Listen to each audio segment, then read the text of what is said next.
اعوذ باللہ من الشیطان الرجیم بسم اللہ الرحمن الرحیم لا الہ الا اللہ محمد رسول اللہ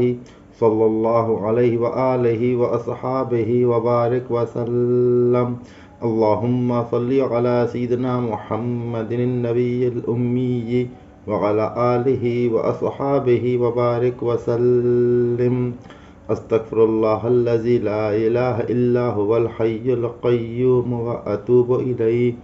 اما بعد۔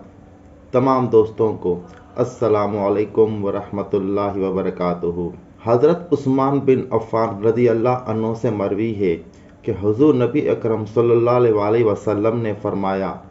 تم میں سے بہتر شخص وہ ہے جو خود قرآن حکیم سیکھے اور دوسروں کو بھی سکھائے۔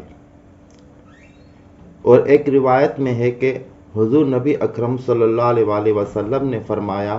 بے شک تم میں سے افضل شخص وہ ہے جو خود قرآن سیکھے اور دوسروں کو بھی سکھائے۔ حضرت عائشہ صدیقہ رضی اللہ عنہ روایت فرماتی ہیں کہ حضور نبی اکرم صلی اللہ علیہ وسلم نے فرمایا،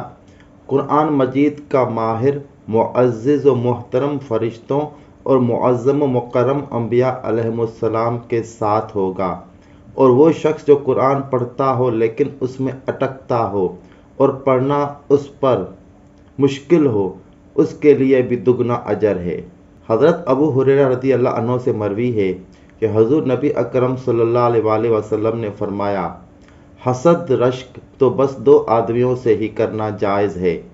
پہلا وہ شخص جسے اللہ تعالیٰ نے قرآن پڑھنا و سمجھنا سکھایا تو وہ رات اور دن کے اوقات میں اس کی تلاوت کرتا ہے، اس کا پڑوسی اسے قرآن پڑھتے ہوئے سنتا ہے تو کہہ اٹھتا ہے کہ کاش مجھے بھی اس کی مثل قرآن عطا کیا جاتا تو میں بھی اسی طرح عمل کرتا جس طرح یہ کرتا ہے۔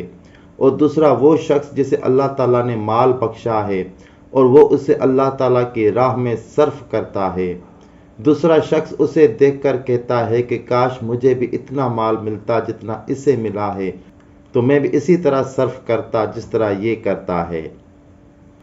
حضرت جابر بن عبداللہ رضی اللہ عنہما بیان کرتے ہیں کہ حضور نبی اکرم صلی اللہ علیہ وسلم شہداء احد کی تدفین کے وقت ان میں سے دو صحابہ کرام کو ایک کپڑے یعنی کفن میں جمع فرماتے اور دریافت فرماتے کہ ان میں سے قرآن مجید کسے زیادہ یاد ہے۔ جب ان دونوں میں سے ایک کی طرف اشارہ کیا جاتا تو اسے قبر میں پہلے اتارتے اور فرماتے، میں قیامت کے دن ان سب پر گواہ ہوں گا۔ امام مالک رضی اللہ عنہ بیان فرماتے ہیں کہ ان تک یہ روایت پہنچی کہ حضور نبی اکرم صلی اللہ علیہ وسلم نے فرمایا، میں تمہارے پاس دو چیزیں چھوڑے جاتا ہوں، اگر انہیں تھامے رکھو گے تو کبھی گمراہ نہ ہوگے، یعنی اللہ کی کتاب اور اس کے نبی کی سنت۔ حضرت زید بن ارقم رضی اللہ عنہ روایت کرتے ہیں کہ ایک دن حضور نبی اکرم صلی اللہ علیہ وسلم ہمیں خطبہ دینے کے لیے مکہ و مدینہ کے درمیان اس تالاب پر کھڑے ہوئے جسے خم کہتے ہیں۔ آپ صلی اللہ علیہ وسلم نے اللہ تعالیٰ کی حمد و ثنا کے بعد فرمایا، میں تم میں دو عظیم چیزیں چھوڑ کر جا رہا ہوں، ان میں سے پہلی اللہ تعالیٰ کی کتاب ہے جس میں ہدایت و نور ہے، اللہ تعالیٰ کی کتاب پر عمل کرو اور اسے مضبوطی سے تھام لو۔